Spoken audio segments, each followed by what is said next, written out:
तो बच्चों, last lecture में हमने क्या देखा था?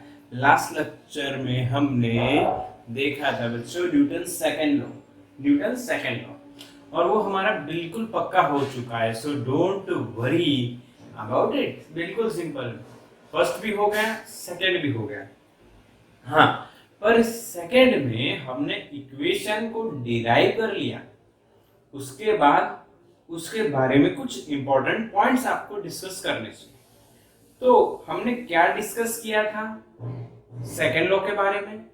तो न्यूटन सेकंड लॉ है क्या, वो पहले बात कर लेते हैं कि भाई जो rate of change of momentum है किसी बॉडी की, वो directly proportional to the external force applied on it and is in the direction of the force.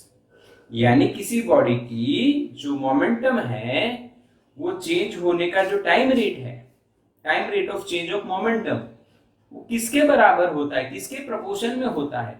जितना आप फोर्स लगाओगे उतना ही मोमेंटम में चेंज होता रहेगा। जितना आप फोर्स लगाओगे उतना ही मोमेंटम में चेंज होता रहेगा। ये न्यूटन का सेकंड लॉ है। इसका इक्वेशन क्या आया था बच्चों? इक्वेशन याद करो। न्यूटन सेकंड लॉ का जो इक्वेशन आया था वो इक्वेशन था F is equals to dp by dt। सही है?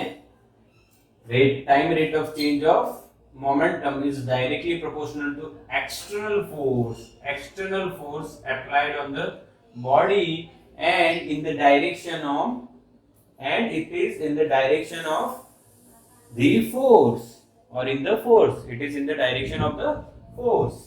समझ में आया? हाँ के ना? It is in the direction of the force. Clear बच्चों? अब इसके इंपॉर्टेंट पॉइंट्स हम डिस्कस करते हैं। सबसे पहले इसका दूसरा जो रूप है वो बात करते हैं, उसकी बात करते हैं। तो पहले ये न्यूटन सेकंड लॉ की जो बात हम आगे बढ़ाते हैं वो ये है, हम पहले पॉइंट ये डिस्कस करते हैं कि भाई जो मोमेंटम है बच्चों, वो momentum P is equals to mv लिखते हैं। What is momentum? Mass into velocity. पढ़े थे कि नहीं? बोलो पढ़े थे कि नहीं? बोलो पढ़े थे कि नहीं? Yes, mass into velocity. What is momentum? Mass into velocity. पक्का? ठीक है, रख दो इसमें।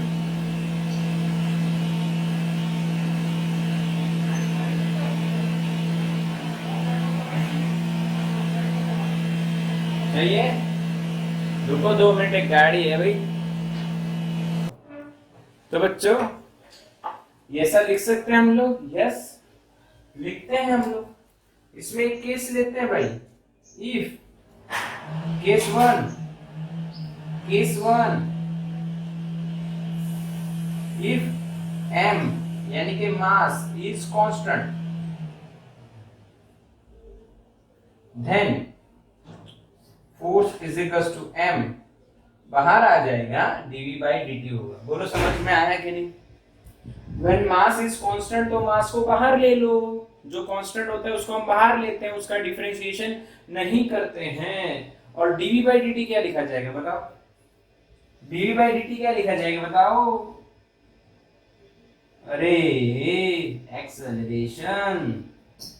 रीजन dv बाई dt हम पढ़े हुए हैं, एक्सेलरेशन लिखा जाता है, इंस्टेंटेनियस एक्सेलरेशन लिखा जाता है।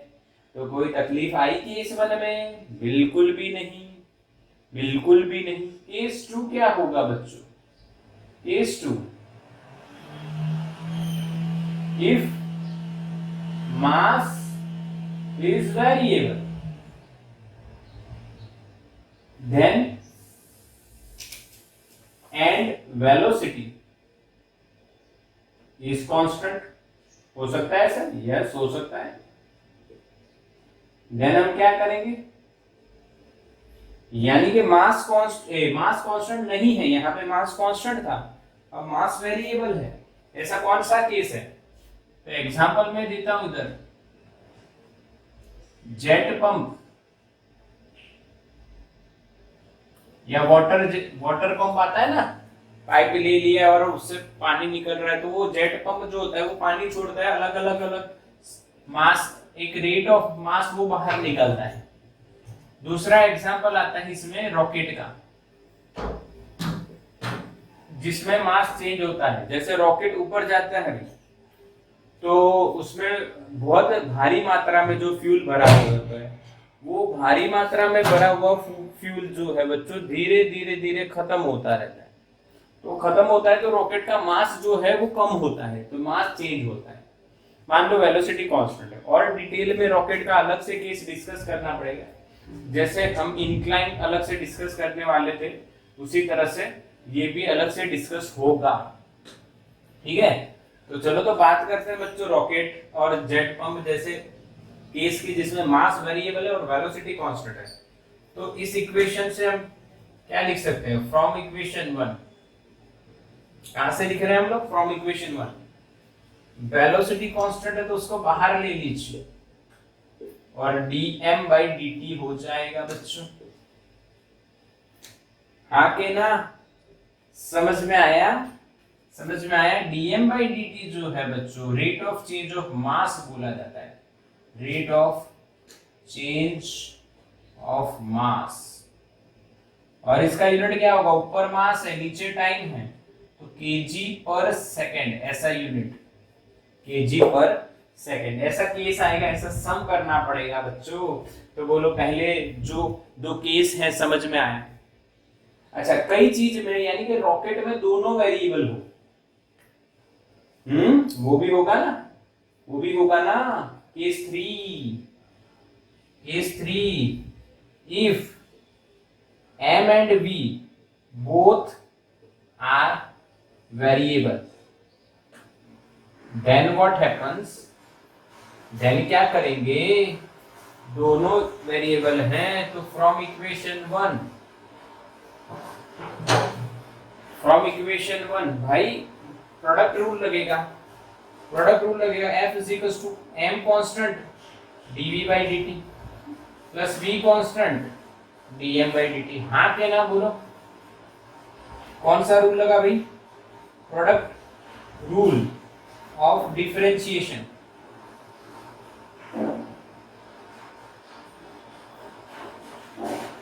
प्रोडक्ट रूल ऑफ डिफरेंशिएशन याद है, पहले को छोड़ दो दूसरे का डिफरेंशिएशन, दूसरे को छोड़ दो पहले का डिफरेंशिएशन। हाँ के ना बोलो, अरे बच्चों हाँ के ना, यस। अरे वेक्टर मैंने नहीं किया है, वेक्टर मैंने नहीं किया है, ये स्केलर फॉर्म में लिख दिया है, कोई दिक्कत नहीं है। बोलो समझ में आया, समझ में आया कि नहीं। तीन केस हो सकते हैं, तीन केस हो सकते हैं। मास कांस्टेंट हो सकता है, नॉर्मल केस रॉकेट वगैरह में, जेट पंप में अगर वेलोसिटी कांस्टेंट है और मास चेंज हो रहा है तो ये रहा। अगर दोनों चेंज हो रहे, ये रॉकेट में ही होगा, ये भी रॉकेट में, ये भी रॉकेट का केस है भाई। रॉकेट ऊपर जा रहा है तो मास खत्म हो रहा है, फ्यूल नीचे, तो वेलोसिटी बढ़ती जाती है, तो वेलोसिटी का चेंज भी होना है और मास का भी चेंज होना है। मास डिक्रीज हो रहा है, वेलोसिटी इंक्रीज हो रही है। समझ में आया बच्चों, क्लियर के नहीं, क्लियर बच्चों, यस। पहला पॉइंट स्क्रीनशॉट लो इसका। तो बच्चों first point of Newton second law का क्लियर हो गया कि तीन केस में अलग अलग इक्वेशन बनते हैं, बट जनरली हम ये दो इक्वेशन याद रखेंगे बच्चों, F is equals to ma and dp by dt। ये ज्यादातर नॉर्मली यूज होते हैं ज्यादातर, और कुछ स्पेशल केस में हमें वो इक्वेशंस लगाने हैं जिसमें मास और वेलोसिटी वेरिएबल हो। ठीक है, वो तो पता चल जाएगा, हम देखेंगे, सम्स बहुत सारे देखेंगे। देखो मैं आपको बताता हूँ, पहले थियोरी बिल्कुल पक्की कर देते हैं, बिल्कुल तो पक्की थियोरी करते हैं, उसके बाद हम कंसेप्ट समझ लेते हैं, उसके बाद ही हम सम्स करेंगे। हाँ, उसके बाद ही हम सम्स करेंगे बच्चों। वॉइस क्लियर है, क्लियर है बच्चों, क्लियर है। ओके, अब सेकंड पॉइंट है। सेकंड पॉइंट क्या है, जैसे आपको समझना है यहाँ पे कि इस इक्वेशन में, अगर इसको मैं इक्वेशन 1 कह दूं, तो from equation 1 we can say that if acceleration is zero, अगर किसी बॉडी का एक्सेलरेशन जीरो है, तो अगर ये जीरो है, ए जीरो है, तो एफ बी जीरो हुआ। अगर किसी बॉडी का एक्सेलरेशन नॉन जीरो है, तो एफ बी नॉन जीरो हुआ। इस इक्वेशन से हम कह सकते हैं बच्चों, हाँ के ना मैसेज करो, लाइव क्लास चल रहा है, मैसेज करो, क्या हम ऐसा कह सकते हैं? यस। तो ये आपको किसकी याद दिलाता है? ये आपको किसकी याद दिलाता है? किसी की नहीं दिलाता? यस यस, वेरी गुड, दिला रहा है, न्यूटन्स फर्स्ट लॉ।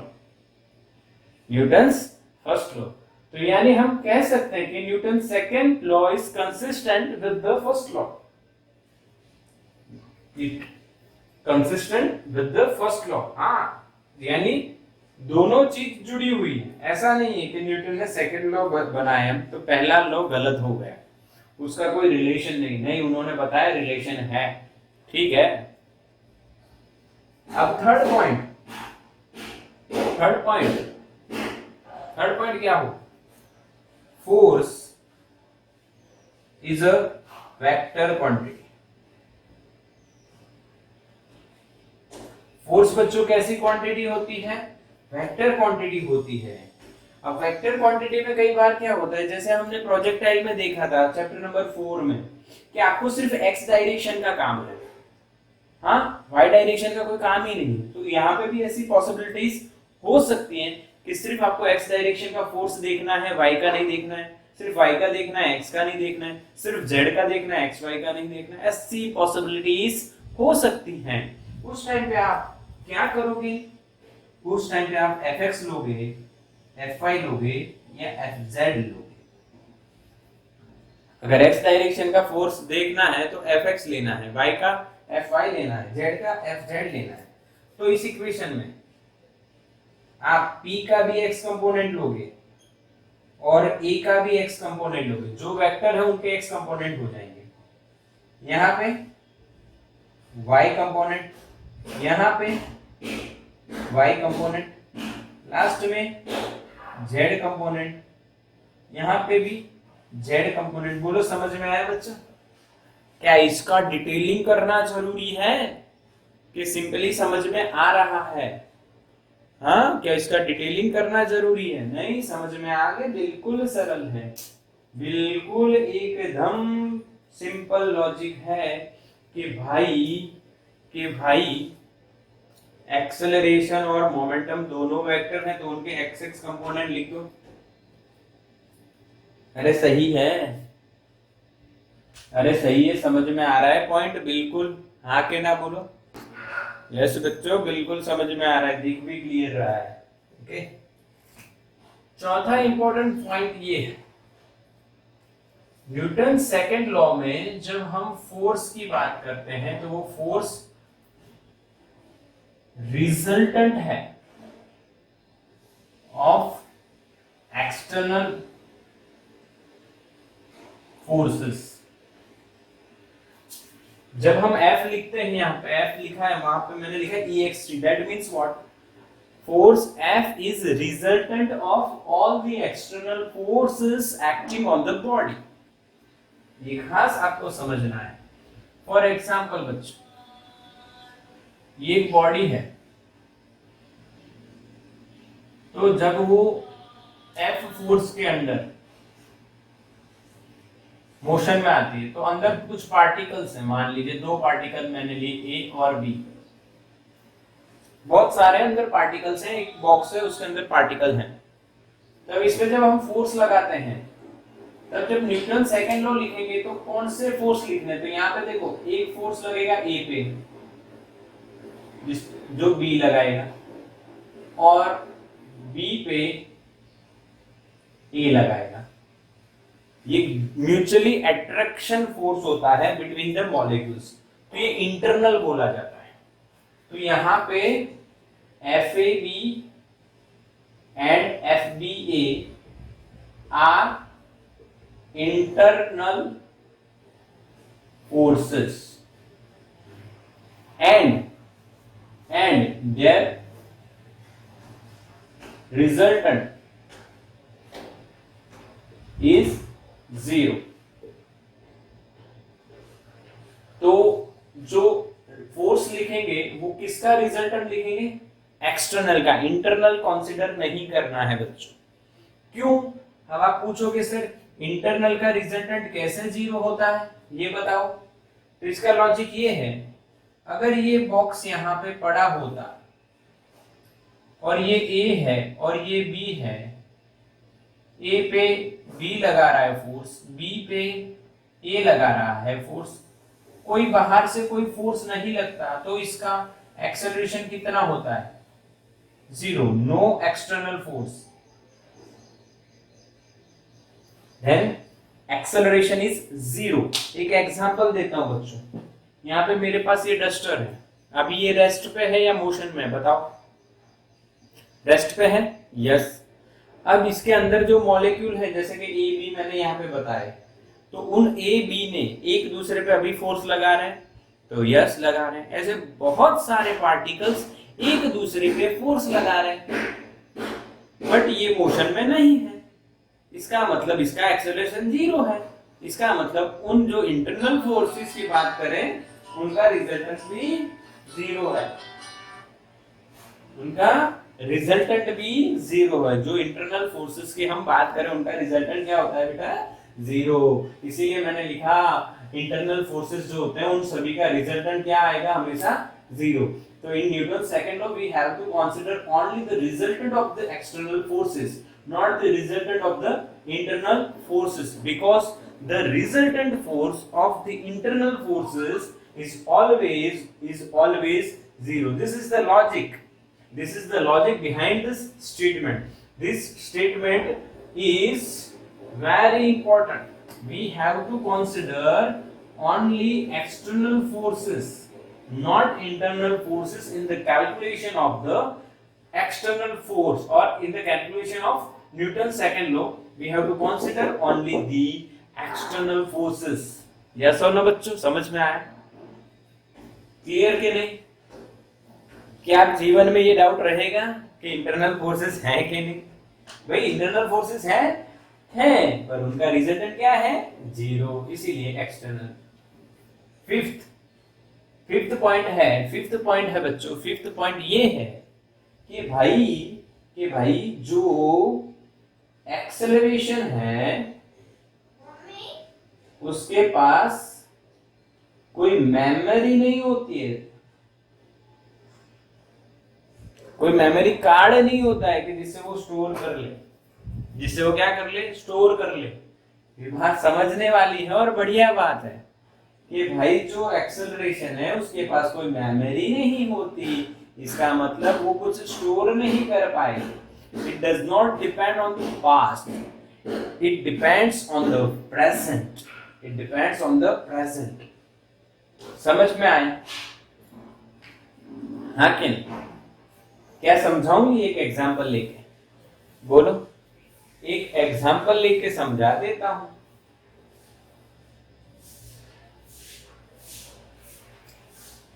यस, देखो ये एक व्हीकल है बच्चों, इसका इस डायरेक्शन में एक्सेलरेशन a है, समझना है। इसमें मैंने दो ऑब्जेक्ट ले लिए a और b, तो इस पे b पे नीचे ग्रेविटेशन लगेगा, a पे भी नीचे ग्रेविटेशन लग रहा है, ठीक है, और इधर एक्सेलरेशन a लग रहा है, इधर एक्सेलरेशन a मिल रहा है। यानी अभी a और b पे कितने एक्सेलरेशन है बताओ? एक ड्यू टू व्हीकल a, दूसरा ड्यू टू ग्रेविटी g। आगे हम पढ़ेंगे कि ये झटका लगेगा तो पीछे जाएगा, पर वो अभी कंसीडर नहीं कर रहे हैं, वो अभी हम कंसीडर नहीं कर रहे हैं। अभी सिर्फ इतना रखिए, ओके? ये क्लियर है सबको? मैसेज करो। b और a का जो रिजल्टेंट एक्सेलरेशन होगा वो AG और AG का रिजल्टेंट होगा। a और g के बीच का 90 एंगल है, तो यहाँ पे हम लोग पाइथागोरस लगा के ए स्क्वायर प्लस जी स्क्वायर का रूट निकाल लेंगे। बोलो समझ में आया बच्चों? ए और बी जो भी कोई भी एग्जांपल है बच्चों, ये दो बॉडी हैं, दो बॉल हैं, कुछ भी है, दो ऑब्जेक्ट है, उन पे अभी कितने एक्सेलरेशन लग रहे हैं? दो दो एक्सेलरेशन है, ठीक है।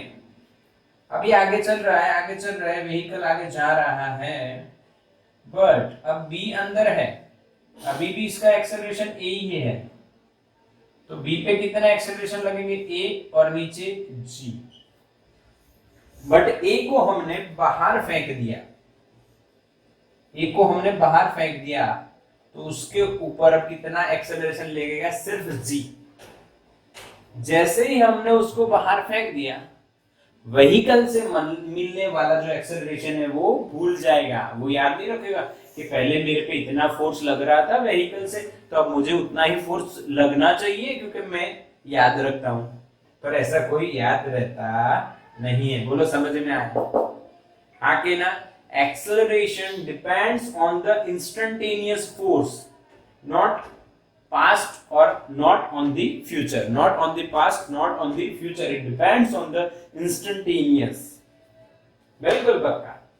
तो ये 5 पॉइंट्स हमारे हो गए।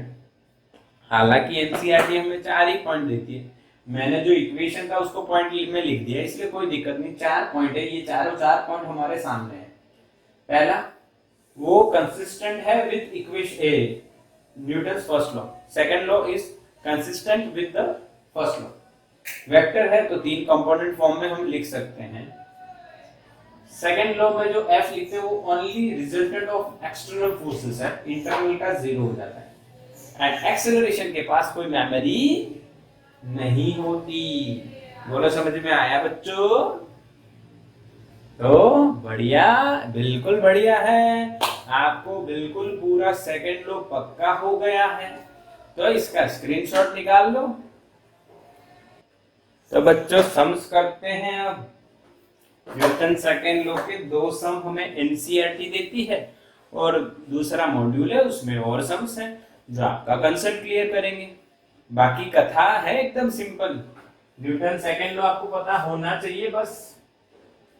F is equals to dp by dt is equals to ma। ये सेकंड लॉ आना चाहिए, बाकी आपको सारा सब कुछ समझ में आ जाएगा। तो चलो एग्जांपल एनसीईआरटी खत्म करते हैं, फिर हम मॉड्यूल से सम्स करेंगे और आपका कॉन्सेप्ट जबरदस्त करेंगे। एग्जांपल नंबर बच्चों 5.2 है। A bullet of mass 0.04 kg moving with a speed of 90 meter per second enters a heavy wooden block and is stopped after a distance of 60 centimeter. What is the average resistive force exerted by the block on the bullet? Okay? अब समझना है बच्चों क्या है concept. एक block है, उसकी length नहीं दी है, उसके अंदर एक बुलेट एंटर होती है। उस बुलेट का मास आपको दिया है 0.04 kg और उसकी इनिशियल वेलोसिटी यानी आप बोल सकते हो v0, वो आपको 90 मीटर पर सेकंड दी है। अब जैसे ही वो बुलेट वुडन ब्लॉक के अंदर एंटर होगी, वो ब्लॉक उसको रोकेगा, आगे जाने नहीं देगा। पर बुलेट के पास वेलोसिटी है, यानी वो कुछ फोर्स लगाएगी और अंदर एंटर होगी, और अंदर एंटर होती होती जाएगी और कुछ दूरी पे जाके रुक जाएगी, यानी यहाँ पे फाइनल वेलोसिटी उसकी 0 है। और वो जो दूरी है वो आपको 60 सेंटीमीटर दी गई है। ओके, रुकती क्यों है ये बताना जरूरी, क्या फील कर सकते हो? फील करने के लिए आप खुद एक बुलेट बन जाओ। सोचो कि आप बुलेट हो और आपको बंदूक से फायर किया गया है। अब आप हाई स्पीड से 90 की स्पीड से ब्लॉक के अंदर एंटर हुए, तो ब्लॉक में क्या है? लकड़ी है, पूरी पूरी वुडन ब्लॉक है पूरा, तो उसको हटाते हटाते हटाते आप अंदर जा रहे हो। पर आपके पास जो वेलोसिटी थी, उससे जो आप फोर्स लगा रहे हो, उससे गए कितने तक जा सके भाई? 60। क्योंकि ये जो वुडन ब्लॉक है वो रेजिस्टिव फोर्स लगाएगा,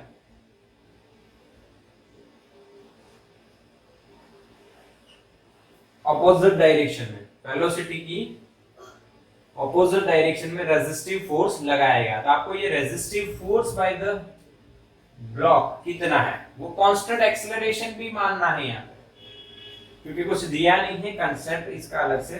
तो ध्यान से देखिए, resistive force F is equals to बेटा ma, एक्सेलरेशन का मैग्नीट्यूड लेना है आपको। क्या लेना है बच्चों? मैग्नीट्यूड लेना है। इसका मतलब आप ये अगर हटा दो माइनस, सॉरी मोड हटा दो, मोड कोई दिक्कत नहीं है, फोर्स निकालना है आपको एफ आर। अब यहाँ पे ध्यान रखना है आपको, आप यहाँ पे velocity of the bullet use करोगे पर रेजिस्टिव फोर्स उसकी ऑपोजिट डायरेक्शन में होगा, यानी माइनस आएगा। और फाइनली आप अगर रेजिस्टिव फोर्स लिख रहे हो तो आपको प्लस में आंसर लिखना है। अभी बताता हूँ कैसे। एक्सेलरेशन कितना, तो बच्चों आपको एक इक्वेशन पता होना चाहिए, v square minus V naught square बराबर 2ad। तो a बराबर क्या लिखा जाएगा? v square minus V naught square upon 2d। समझ में आया? यूनिफॉर्मली एक्सेलरेटेड मोशन से मैंने ये इक्वेशन आपको याद करवा दिया, वो यहाँ पे लगाना है बस। v square minus V naught square upon 2d m v final 0 minus 90 का स्क्वायर आके ना। अब 90 का स्क्वायर आपको करना है तो आपको आता है 9 का स्क्वायर 81, और 0 का 2 0 लग जाएंगे, यानी 0 0 81 00 आके ना 8100 लग जाएगा। क्लियर है? क्लियर है कि नहीं? यहाँ पे v0 आपको 90 इंटू 90 लिख रहा हूं मैं भी, अपॉन 2d, d कितना भी 60 सेंटीमीटर यानी 0.6, या 60 इंटू 10⁻⁻² लिखो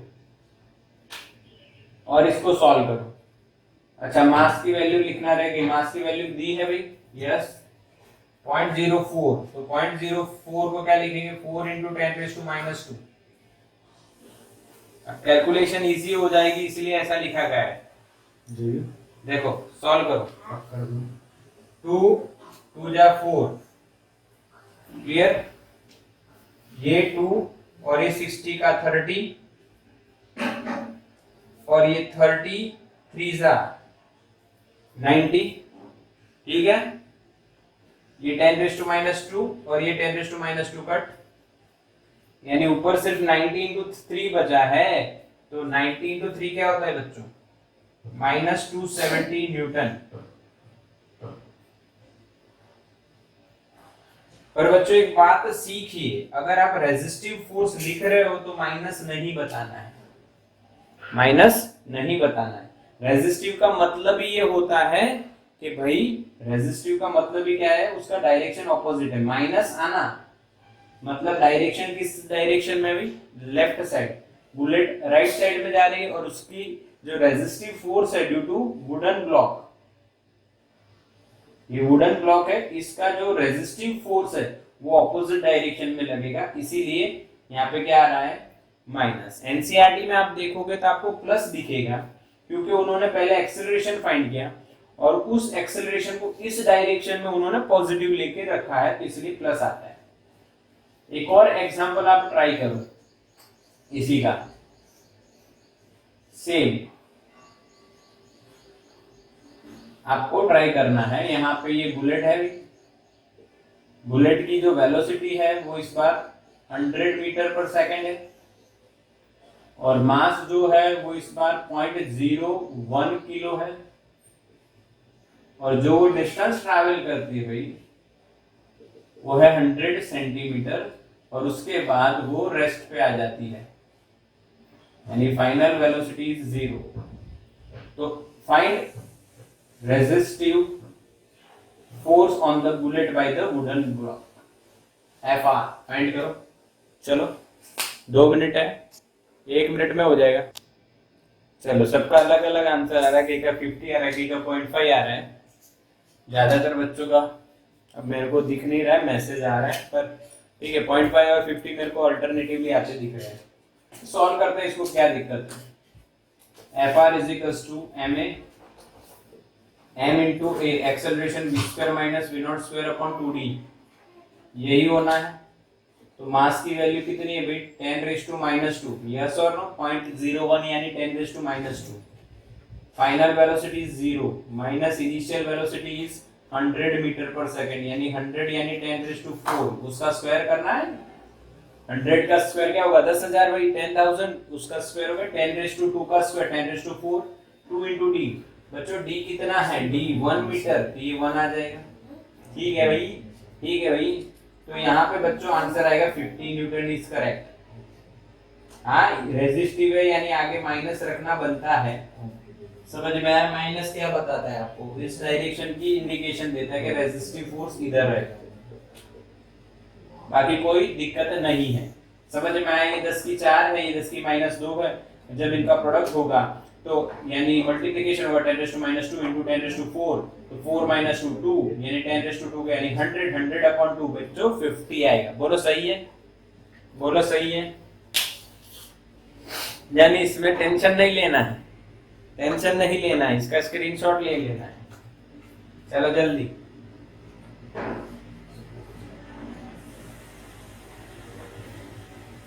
चलो हो गया। अच्छा अब एग्जाम्पल एक और है एनसीईआरटी में। देखो इसमें तरीका बदल सकते हैं, क्या आप सोच रहे हो तरीका बदल सकते हैं? यानी मैं इक्वेशन आपको और बता दूं,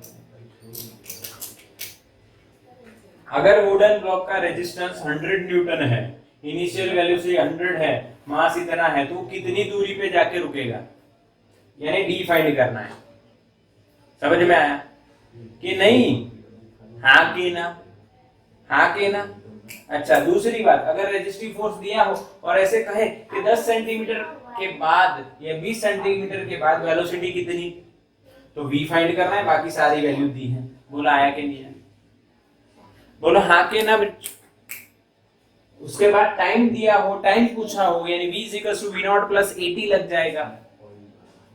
चिंता मत करो, कुछ ना कुछ सेट हो जाएगा। यूनिफॉर्मली एक्सेलरेटेड मोशन की इक्वेशन आने चाहिए, बस और कुछ भी नहीं। बोलो पक्का या करवाऊं 2-4 और? मैसेज करो, इसके जैसे 2-4 और करवाऊं या आ जाएंगे? नहीं, ठीक है। मैं विश्वास करता हूं आपने जो नो मैसेज किया है उस पर विश्वास है बच्चों कि आपको मैंने जो बताया वो समझ में आया। क्योंकि यार अपने चैप्टर 3 में इतने सम्स किए हैं हम लोगों ने, 4 में इतने किए हैं जिसमें यूनिफॉर्मली एक्सेलरेटेड मोशन आ रहा है। तो अब यानी यहाँ पे अलग अलग v = v0 + 80, v² - v0 = 2ad, फिर आप d = v0t + ½ at², फिर आपका v + v0/2 × t। ऐसे बहुत सारे इक्वेशन आ जाएंगे, ऐसे बहुत सारे इक्वेशन आ जाएंगे। क्या वो सब आ जाएंगे आपको? यस आएंगे, कोई दिक्कत नहीं है। Example number 5.3। अब देखो ये एनसीईआरटी में आपको क्या दिया हुआ है वो पढ़िए। एनसीईआरटी में क्या दिया है बच्चों? The motion of the particle of mass m is described by equation y = ut + ½ at²। Find the force acting on the particle। अरे भाई पार्टिकल पे कितना फोर्स लगता होगा ये फाइंड करना है। अरे बच्चों एकदम इजी है, इससे ये हमारी टेक्निक है सिवा, उसको याद करने का समय आ गया है। अब x की जगह y है, आपको फोर्स फाइंड करना है। भाई फोर्स क्या होता है? ma। भाई फोर्स क्या होता है बच्चों? ma होता है mass into acceleration, mass into acceleration. अच्छा तो एक्सेलरेशन फाइंड करना है, मास तो m है, एक्सेलरेशन फाइंड करना है तो आपको वेलोसिटी पता होना चाहिए। और यहाँ पे हमें y दिया है, तो y से वेलोसिटी, वेलोसिटी से एक्सेलरेशन, और वो यहाँ पे रखेंगे, काम खत्म। बोलो याद रहा? अरे याद रहा कि नहीं? अरे समझ में आया कि नहीं? यस। एक्सेलरेशन फाइंड करने के लिए वेलोसिटी पता होना चाहिए, वेलोसिटी के लिए y पता होना चाहिए, y दिया है तो y से वेलोसिटी, वेलोसिटी से एक्सेलरेशन। मेथड सीवा। और y से वेलोसिटी, वेलोसिटी से एक्सेलरेशन फाइंड करने के लिए क्या करना पड़ेगा? याद करो, इंटीग्रेशन करना पड़ेगा। वेलोसिटी याद करो, इंटीग्रेशन करना पड़ेगा। क्या या इंटीग्रेशन, डिफरेंशिएशन करना पड़ेगा। इंटीग्रेशन नहीं, डिफरेंशिएशन करना पड़ेगा। v is equals to dy by dt, इसका डिफरेंशिएशन u t का 1 प्लस इसका a t, हाँ इसका a t। अच्छा gt है क्वेश्चन में, gt है वो, gt gt यहाँ पे gt होगा। बोलो समझ में आया? gt है, ठीक है कि नहीं? u प्लस gt, क्यों भाई? t स्क्वायर का 2t, g is constant, 1/2 is constant, t square का 2t, तो 2 2 कट हो जाएगा, gt बचेगा।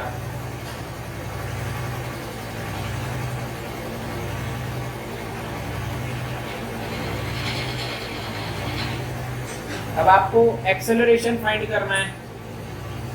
एक्सेलरेशन बच्चों, यानी एक्सेलरेशन का मतलब क्या बच्चों? क्या बच्चों एक्सेलरेशन का मतलब क्या होता है? वेलोसिटी का differentiation. u is constant. Rickshaw है भाई, रुको, क्या सॉल्व कर दो खुद से? रिक्शा वाला आया रे भैया, भैया आए रिक्शा वाले और गए भैया रिक्शा वाले। चलो अब आवाज सही आ रही है भाई, आवाज सही आ रही है, रिक्शा गया। चलो ठीक है, ठीक है। एक्सेलरेशन यानी वेलोसिटी का डिफरेंशिएशन। u अकेला constant, initial velocity of the body हमेशा कांस्टेंट, अकेला constant 0, gt, g constant, t का t के रिस्पेक्ट में 1, आंसर इज g। तो यहाँ पे फोर्स क्या होगा? mg, a की जगह रखो g, बिल्कुल सरल। वेट हो गया, ये तो वेट हो गया mg, mass into gravitational acceleration, mg यानी वेट। अच्छा इसको क्या समझना था बच्चों? बिल्कुल इजी था। चलो तो आगे कुछ और तरह के क्वेश्चन करते हैं जो आपका सेकंड लॉ का जो कंसेप्ट है बिल्कुल पक्का होगा। इसका स्क्रीनशॉट लेना जरूरी नहीं था क्योंकि एनसीईआरटी में यही मेथड है, कोई मैं नहीं कर नहीं रहा हूं। जहां मेथड होती है वहां पे मैं आपको बता देता हूं और बिल्कुल पक्का रखना है। ओके चलो तो और हम सम्स करते हैं, क्लियर दिख रहा है? तो बच्चों अब क्वेश्चंस देखते हैं अलग अलग, और मॉड्यूल्स में हमारे पास हैं न्यूटन सेकंड लॉ के कुछ। एक एग्जांपल है हमारे पास,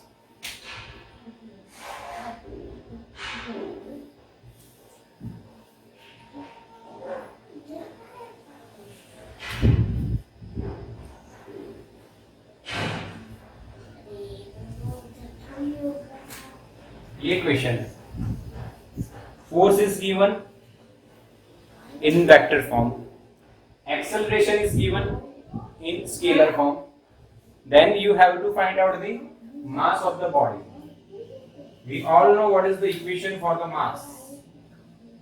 Mass m is equals to F upon A, but दोनों का मैग्नीट्यूड। जो एक्सेलरेशन है वो ऑलरेडी मैग्नीट्यूड के फॉर्म में है, यानी एक्सेलरेशन हमारा √2 सीधा सीधा सेट हो जाएगा, बट फोर्स का मैग्नीट्यूड हमें फाइंड करना पड़ेगा, बस और कुछ भी नहीं। तो मैग्नीट्यूड का इक्वेशन आपको पता है, x कंपोनेंट का स्क्वायर प्लस -8 का स्क्वायर y कंपोनेंट का स्क्वायर प्लस 10 का स्क्वायर। क्या इसको सॉल्व कर सकते हो? ये 100 प्लस 100 200 का रूट यानी 100 रूट, समझो 10√2 बच्चों, नीचे √2 कट, आंसर इज 10 kg। समझ में आया? 36 प्लस 64, 100 प्लस 100, 200 और 200 का रूट यानी root 2 into 10 and root 2 into 10 यानी रूट 2 कट, आंसर इज 10।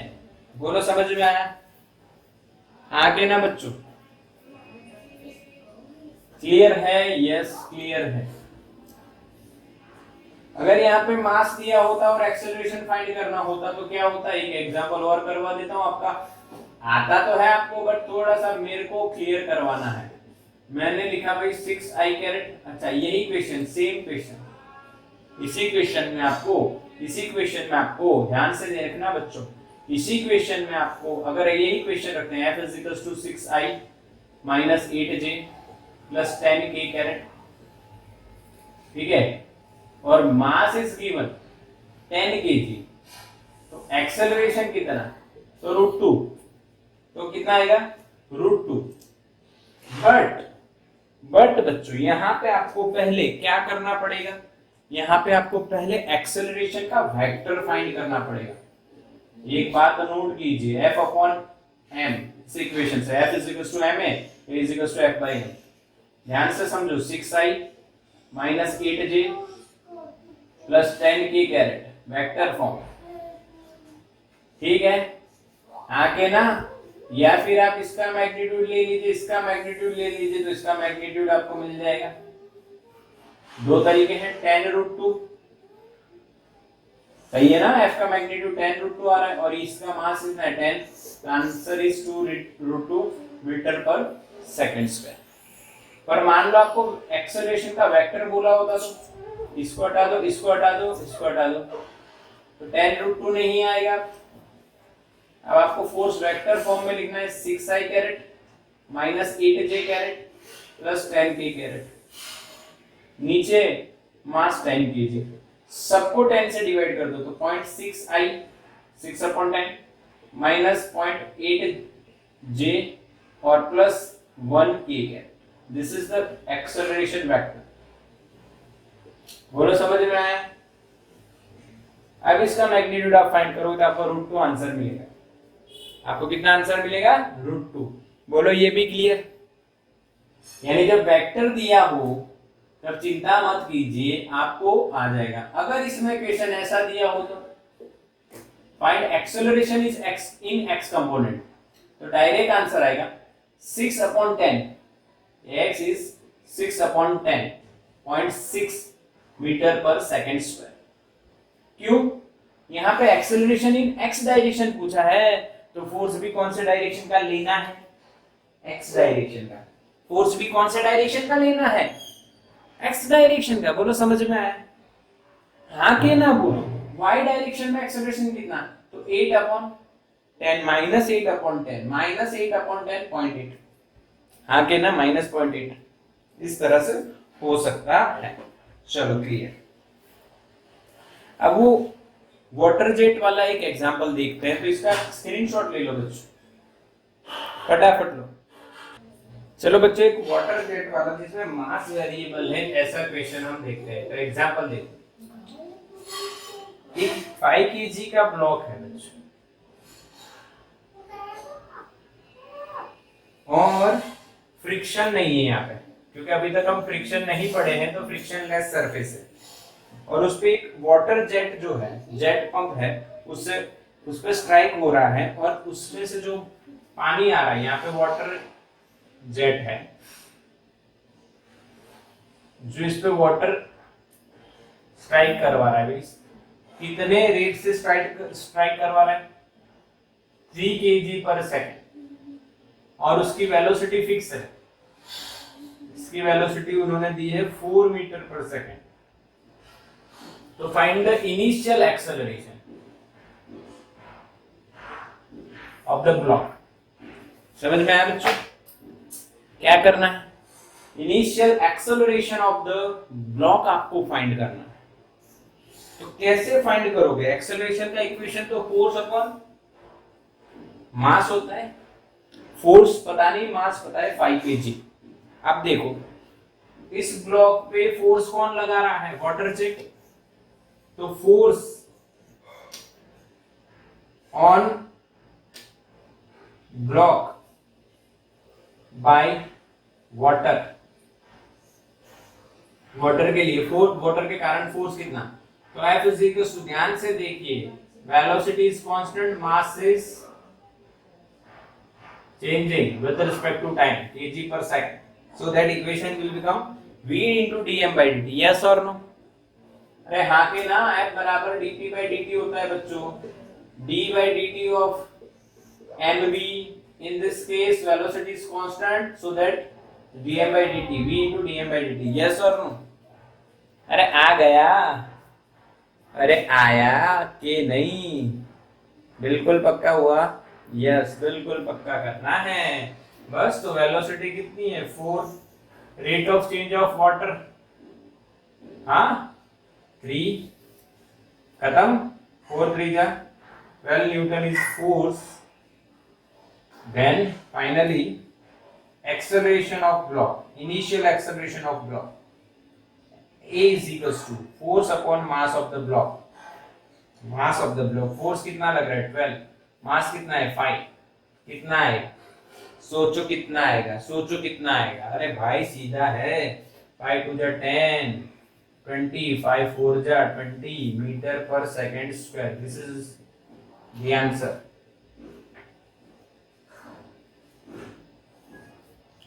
बोलो समझ में आया बच्चों, हाँ के ना बोलो, अरे हाँ के ना, यस 2.4, बिल्कुल सिंपल यार, बिल्कुल सिंपल। एक और करते हैं, आप लोग अपने हिसाब से नोटबुक में करो, चलो नोटबुक में करो, मैं यहाँ पे सेम आपको सम करवा रहा हूँ।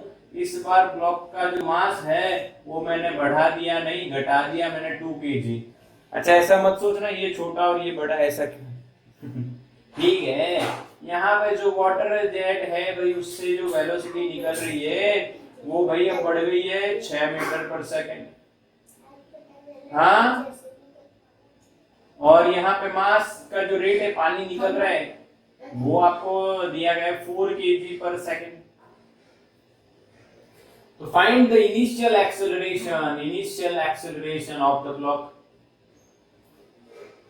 यस, कई बच्चों का आंसर आ रहा है, यस इनिशियल एक्सेलरेशन। पहले फोर्स फाइंड करेंगे, force v into dm by dt, velocity is 6, dm by dt is 4, is 24 newton, yes or no, clear? Then acceleration of block, force upon mass, force is 24, this is 2, mass of the block, so that 12 meter per second square is our answer. बिल्कुल इसकी copy cat है ये question, copy cat है, सिर्फ आपको confidence आए इसीलिए same to same मैंने बताया, घबराना नहीं है। अब इसमें आपको फोर्स दे दिया जाए, dm by dt दिया जाए तो v फाइंड कर लो, फोर्स और वेलोसिटी दिया जाए तो dm by dt फाइंड कर लो, कुछ भी क्वेश्चन पूछ सकते हैं, ऐसा मत सोचो कि सिर्फ ऐसा ही क्वेश्चन होगा, ठीक है। एक और लास्ट क्वेश्चन करवाता हूं, इसका स्क्रीनशॉट लो पहले, न्यूटन सेकंड लॉ के हिसाब से। चलो बच्चों, न्यूटन सेकंड लॉ का एक लास्ट सम आज करते हैं, आज के लेक्चर को फिर फिनिश करते हैं। बट तरीका तो कुछ भी पूछ सकते हैं, इसीलिए फिजिक्स में हमेशा आपको कंसेप्ट पे ध्यान देना चाहिए, क्वेश्चन तो कुछ भी हो सकता है। चलो एक और क्वेश्चन है, देखो देखो बच्चों, यहाँ पे 5 kg का एक ब्लॉक है और उस पे फोर्स लग रहा है वर्टिकल डायरेक्शन के साथ 60 डिग्री एंगल पे, 15 न्यूटन फोर्स लगा रहे हैं। तो find the acceleration of the block. चलो फाइंड करो एक्सेलरेशन ऑफ द ब्लॉक, हिसाब लगाओ अपना फटाफट जल्दी से, पूरा सॉल्व ना हो, √1 √2 या √3 कुछ भी आता हो रख लीजिए, क्योंकि 60 है तो √3 आना बनेगा। तो भाई सॉल्यूशन देखो, एक्सेलरेशन यानी फोर्स अपॉन मास, मास 5 है, फोर्स कितना है? कई बच्चे बोलेंगे 50 है सर, 50 है। Find the acceleration of the block in the horizontal direction, because the displacement of the block is in the horizontal direction. अरे यार आप ऐसे धक्का लगा रहे हो तो ब्लॉक अंदर थोड़ी जाता है, ऐसे ही जाता है। आप ऐसे धक्का लगाते हो तो भी, हाँ यस। तो चलो, तो फोर्स कौन सा कंसीडर करना है, ये डायरेक्शन का। ये कंपोनेंट कितना होगा 50 sin 60, और ये कंपोनेंट कितना होगा 50। एडजेसेंट कंपोनेंट है ना, तो cos। और इसको गिनना ही नहीं है क्योंकि इधर डिस्प्लेसमेंट नहीं हो रहा है, डिस्प्लेसमेंट इधर हो रहा है, एक्सेलरेशन इधर मिलेगा। तो 50 sin 60 यानी 25√3, यस और नो? क्योंकि sin 60 होता है √3/2, 50 को 2 से डिवाइड किया 25 से √3, न्यूटन में आएगा ये, न्यूटन में, ये न्यूटन में। तो 25√3 और यहाँ पे अपना 5, तो 5 5 जा 25, तो 5√3 metre per second square is our acceleration. बोला समझ में आया? अरे हाँ के ना, अरे हाँ के ना। एक और कॉपी पेस्ट करवा देता हूँ, आओ, जिससे आपको कॉन्फिडेंस आए, जिससे आपको कॉन्फिडेंस आए बच्चों। यहाँ पे हमने एक ब्लॉक लिया बच्चों 2 kg का, और फोर्स लगाया मैंने इधर 10√2 न्यूटन विद द हॉरिजॉन्टल। कितना एंगल बना रहा है 60 डिग्री। हाँ अब देखो, तो कौन सा फोर्स देखना है, ये वाला। ये कितना होगा 10√2 cos 60, cos 60 1/2 यानी 5√2 इज अवर फोर्स। ये तो गिनना नहीं है क्योंकि ऐसे एक्सेलरेशन आएगा, तो acceleration is equals to F/m 5√2/2। Answer is 5/√2 metre per second square. बोलो समझ में आया? एक और बढ़िया तरीका, एक और बढ़िया तरीका समझ में आया कि नहीं बताओ? यस। तो बच्चों न्यूटन सेकंड लॉ के सम्स आए, हाँ के ना? बिल्कुल पक्का कीजिए, बिल्कुल पक्का कीजिए, कुछ भी डाउट मत रखिए। तरीका कोई भी हो, कंसेप्ट सीखिए, कंसेप्ट पे जोर लगाइए, क्योंकि क्वेश्चन तो हजारों बनेंगे, सॉल्व कंसेप्ट से होंगे। अच्छा, दूसरी बात यह है कि कल हम जो देखे थे सेकंड लॉ उसके हो गए। अब आगे क्या? तो आगे हम इंपल्स पढ़ेंगे बच्चों, इंपल्स। ओके, तो इसका स्क्रीनशॉट ले लो।